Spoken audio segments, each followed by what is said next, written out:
আসসালামু আলাইকুম। আমি বেশ কয়েকদিন ঢাকার বাইরে থাকার কারণে আমাদের অফিসে রেগুলার আসা যাওয়া হয় নাই। যার কারণে আমাদের অফিসে নতুন স্টিকার করা দেওয়ালে এবং আমাদের চেয়ার টেবিলে এক ধরনের আস্তরণ পড়ে যায়, যেটা আসলে ভালো দেখাচ্ছে না। সো আমি একাই চলে আসছি আজকে আমাদের অফিসের লাইটিং এবং আপনার দেওয়াল এবং চেয়ার টেবিলগুলা ক্লিন করতে।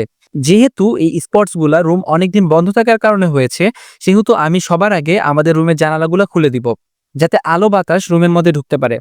আমাদের ছাদের দেয়ালে লাগানো লাইট দুটার মধ্যে একটা লাইট একদমই খুলে গেছে। এই লাইটগুলা বেসিক্যালি ডাবল সাইডের টেপ দিয়ে লাগানো ছিল, যার কারণে খুলে গেছে। সো আমরা এটাকে আগে ডাবল সাইডের টেপ দিয়ে লাগানোর চেষ্টা করছি। আমাদের লাইট দুটো অনেক হেভি হওয়ার কারণে আমরা ডাবল সাইডের টেপ দিয়ে এটি ফিট করতে পারিনি। যার কারণে আমরা এক ধরনের পাওয়ারফুল কালো টেপ দিয়ে আমাদের লাইট দুটাকে ফিট করেছি।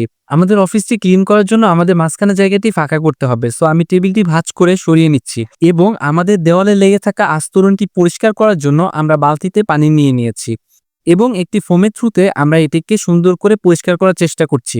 এখানে আমাদের একটি ভুল হয়েছে, যেটা আসলে আমরা জানতাম না। এ ধরনের আস্তরণ পরিষ্কার করার জন্য ভেজা কাপড়ের থেকে বেশি শুকনা কাপড় ইফেক্টিভ হয়ে থাকে। এখন আমাদের দেওয়ালটি পরিষ্কার করা শেষে আমরা ঝাড়ু দিয়ে দিচ্ছি আমাদের অফিস রুম। আমাদের অফিসটি ২ রুমের মূলত এবং ২ রুমেই কার্পেট করা, এবং আমাদের ভ্যাকুয়াম ক্লিনার না থাকায় আমরা ঝাড়ু দিয়ে এটিকে পরিষ্কার করে থাকি। যদিও এটি কষ্টসাধ্য কাজ, তারপরেও এটি আমাদেরকে নিয়মিত করতে হয় অফিস রুম পরিষ্কার করার জন্য। আমরা সবসময় চেষ্টা করি আমাদের অফিস রুম পরিষ্কার এবং পরিচ্ছন্ন রাখতে, যাতে আমাদের কাজে মন বসে।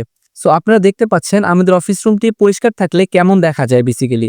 সো আজকের ভিডিওটি এ পর্যন্তই। আপনারা সবাই আমাদের জন্য দোয়া করবেন, যাতে আল্লাহ তাআলা আমাদের ব্যবসায়ে বারাকা দান করেন।